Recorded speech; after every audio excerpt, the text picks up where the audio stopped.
हरिश्चंद्र के कोई संतान न थी, इससे वो बहुत उदास रहा करते थे। नारद जी के उपदेश से वे वरुण देवता की शरण में गए, उनसे प्रार्थना की कि प्रभु मुझे पुत्र प्राप्त हो।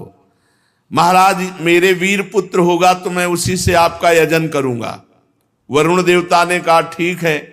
तब वरुण की कृपा से हरिश्चंद्र के रोहित नाम का पुत्र हुआ। पुत्र होते ही वरुण ने आकर कहा हरिश्चंद्र तुम्हें पुत्र प्राप्त हो गया, अब इसके द्वारा मेरा यज्ञ करो। हरिश्चंद्र ने कहा जब आपका ये रोहित 10 दिन से अधिक का हो जाएगा तब यज्ञ योग्य होगा। 10 दिन बीतने पर वरुण जी ने आकर के आप मेरा यज्ञ करो। हरिश्चंद्र ने कहा जब आपका ये रोहित मुंह में दांत निकल आएंगे तब यज्ञ के योग्य होगा। दांत उगाने पर वरुण देवता ने कहा अब तो दांत निकल आए, मेरा यज्ञ करो। हरिश्चंद्र ने कहा जब इसके दूध के दांत गिर जाएंगे तब ये यज्ञ के योग होगा। जब दूध के दांत गिर गए तो वरुण देवता ने कहा अब तो मेरा यज्ञ करो। हरिश्चंद्र ने कहा जब दोबारा दांत आ जाएंगे तब ये यज्ञ के योग्य होगा। दांतों के उगाने पर वरुण ने कहा मेरा यज्ञ करो। हरिश्चंद्र ने कहा महाराज क्षत्रिय राजकुमार तब यज्ञ के योग्य होता है जब वो कवच धारण करने लगे। राजा हरिश्चंद्र पुत्र के प्रेम से ऐसा टालते रहे, उनका हृदय पुत्र प्रेम में जकड़ा हुआ था। जो जो समय बताते वरुण देवता उसी की बाट देखते। जब रोहित कुंवर को इस बात का पता चला कि पिताजी तो मेरा बलिदान करना चाहते हैं, तो अपने प्राणों की रक्षा के लिए हाथ में धनुष लेकर वन में चले गए।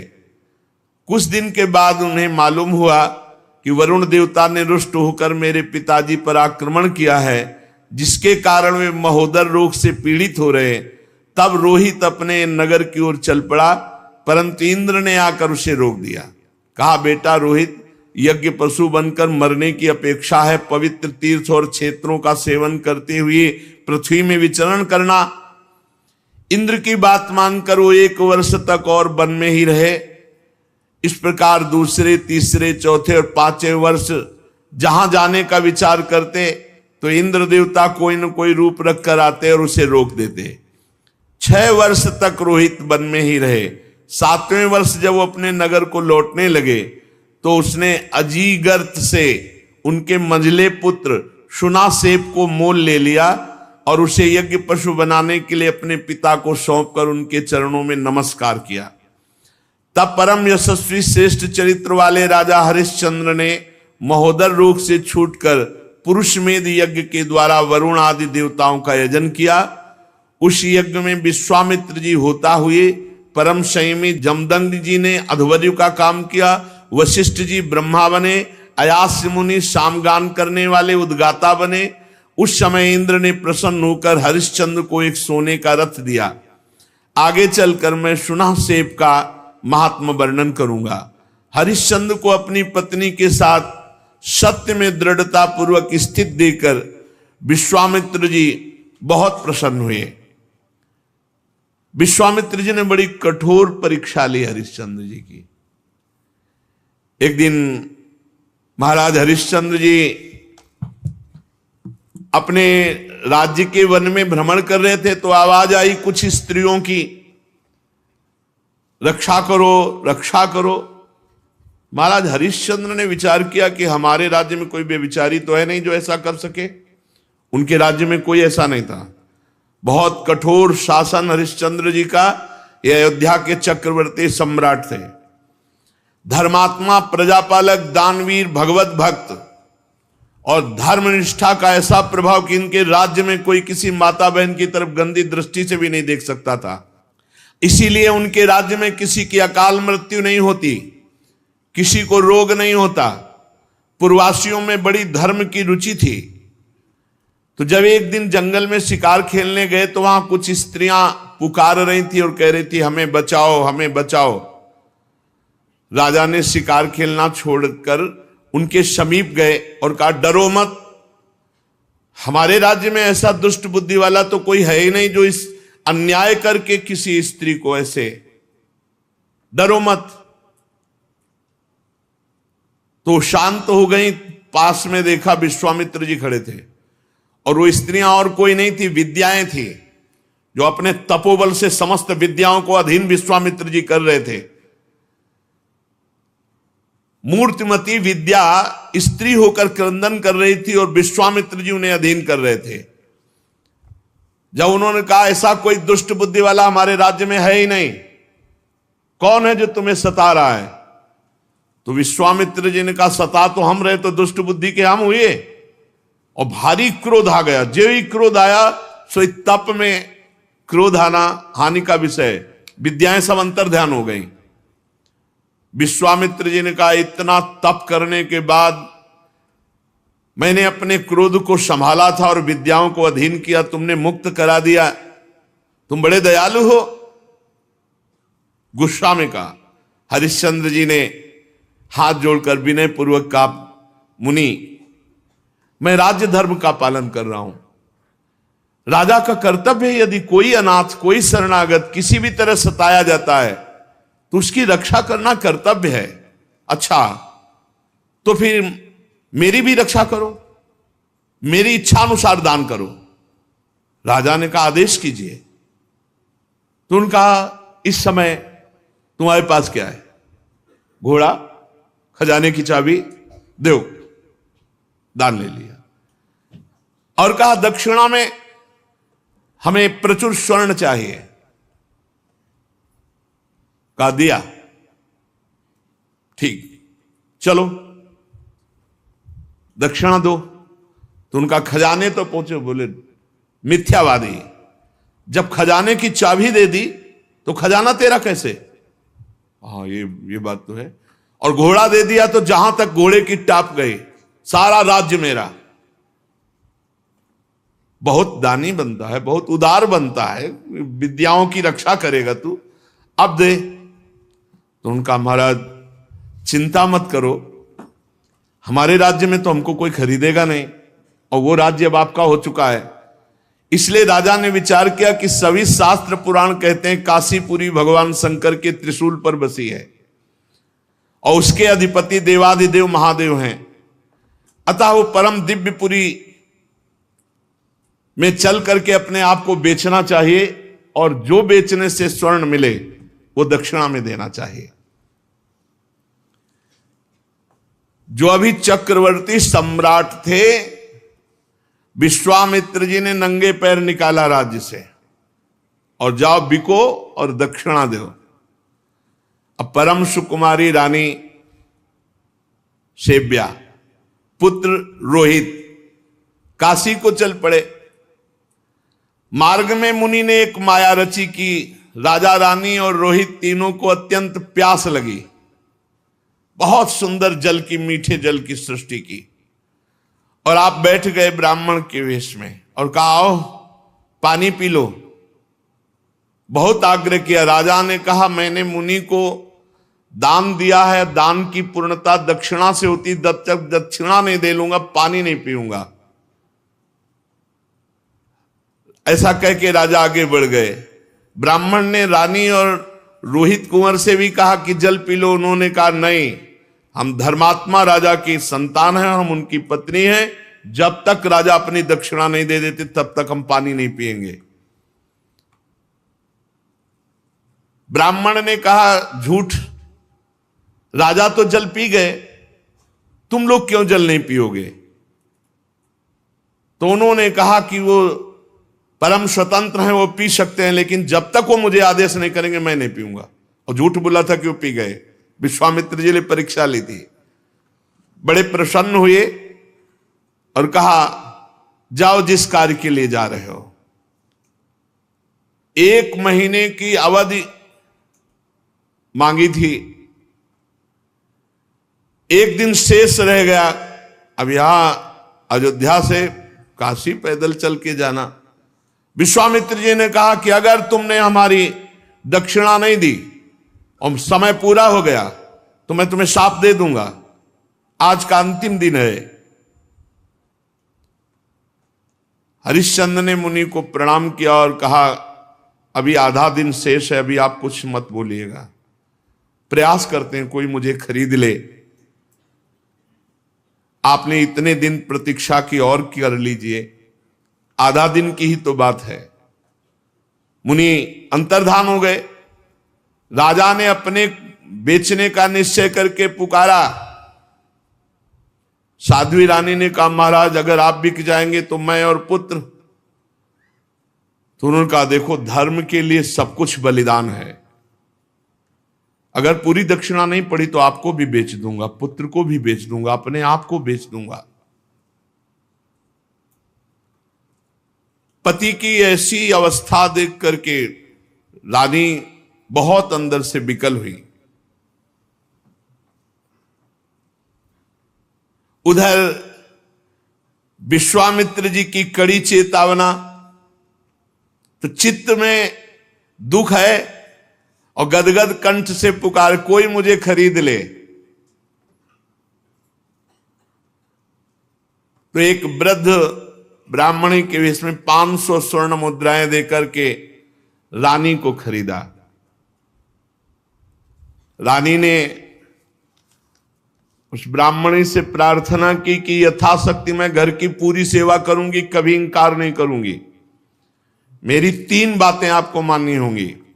मैं कभी किसी पुरुष से संभाषण नहीं करूंगी, एकांत में नहीं मिलूंगी, किसी का जूठा नहीं खाऊंगी, और सेवा के अतिरिक्त मैं एकांतवास करूंगी, मेरे समीप कोई नहीं आना चाहिए।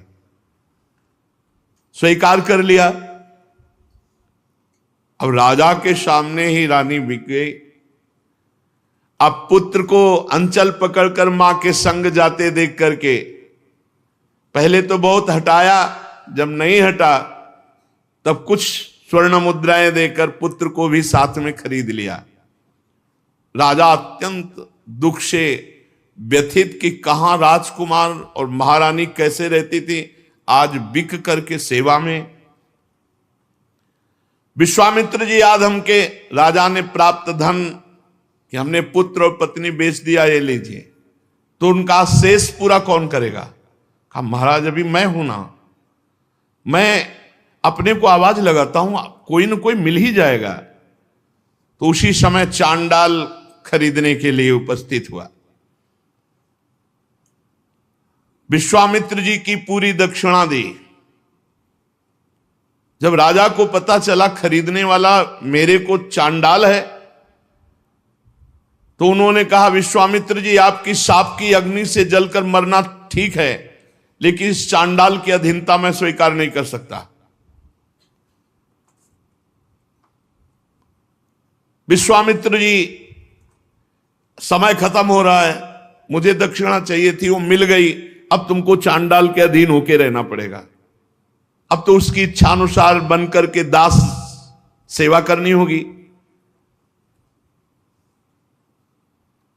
विश्वामित्र जी ने कहा, 1 अरब स्वर्ण मुद्रा दी है, हरिश्चंद्र तुम्हारे को खरीद लिया इस चांडाल ने। बड़ी विडंबना, चक्रवर्ती सम्राट चांडाल के अधीन। उन्होंने कहा, स्मशान में पहरा दो। रात्रि में स्मशान के पहरा में काम में लगा दिया। अब और दिन रात लाठी लिए हुए मरघट में सौदा करने वालों से कर वसूल करते। जहां सैकड़ों दासियां सेवा में रहती थी, वहां महारानी दासी बनकर के ब्राह्मणी के यहां सेवा में झाड़ू लगाना, घर लीपना, जल भरना, ये सब। और राजकुमार रोहित को भी सेवा दी गई थी, पुष्प चयन करके लाओ। विश्वामित्र जी को इतने पे भी संतोष नहीं हुआ। चांडाल की आज्ञा से नादों में जल भरते थे और विश्वामित्र जी उन नादों को फोड़ देते। जब जल बह जाता तो चांडाल आकर बहुत तिरस्कार करता हरिश्चंद्र का, हाथ जोड़े सर झुकाए खड़े रहते हरिश्चंद्र। एक दिन पुष्प चयन करने के लिए संध्या के समय राजकुमार रोहित गया तो वहां सर्प ने डस लिया। तत्काल प्राणांत हो गया बालक का। अब महारानी जिस पुत्र का मुख देखकर जीवित थी, वो पुत्र विधाता ने छीन लिया। दुख पे अपार दुख। रात्रि का घोर अंधकार, आकाश में मेघ आच्छन्न है। अकेली पुत्र के शव को लोग लेकर रोती हुई जा रही, वहां कोई साथ नहीं, कोई ब्राह्मणी साथ नहीं। श्मशान में पहुंची। हरिश्चंद्र जी ने देखा, अरे ये हालत हमारी पत्नी की धर्म के लिए, लेकिन मैं जब बिक चुका हूं तो अपने धर्म से नहीं हटूंगा। रानी विवश में ही रात में सौ लेकर श्मशान जब गई तो वहां बहुत जोर के रोती हुई हरिश्चंद्र से कहा कि तुम्हारा पुत्र पधार गया है, सर्प ने काट लिया है। हरिश्चंद्र बोले, श्मशान के स्वामी का पहले कर दो, फिर आपके लिए बिक गई हूं, आपके लिए बिकी हूं पुत्र के सहित। तो पुत्र पधार गया है, हमसे कह रहे हो कर दो, कहां से दूं, क्या है हमारे पास। अयोध्या नरेश चक्रवर्ती सम्राट महाराज हरिश्चंद्र वज्रपात मानो हो गया हो, लेकिन हिले नहीं, अपने धर्म में रहे। उन्होंने कहा कि तुम कल्पना भी नहीं कर सकती हो कि हरिश्चंद्र का हृदय इस समय कैसा है। देवी, आज्ञा का पालन अपने स्वामी को कर दिए बिना यहां हम सौदाह या प्रवाह नहीं होने देंगे। तुम अपने धर्म का पालन करो और मैं अपने धर्म का पालन करूंगा।